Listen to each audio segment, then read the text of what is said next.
हर हर महादेव। नमस्ते दोस्तों, अगर मेरा निर्गुण भजन गीत आपको अच्छा लगे, प्यारा लगे तो लाइक और सब्सक्राइब करना ना भूले।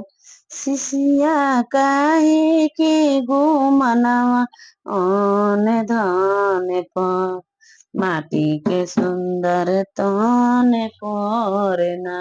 ए शिशिया काहे के गो मनवा ओने धने पर हाथी के सुंदर तने परे ना।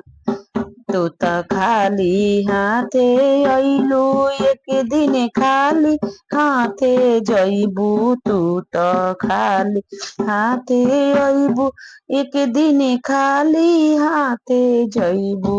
बिबना ले जइहे बैठाई के विमान पर माटी के सुंदर तने परे ना।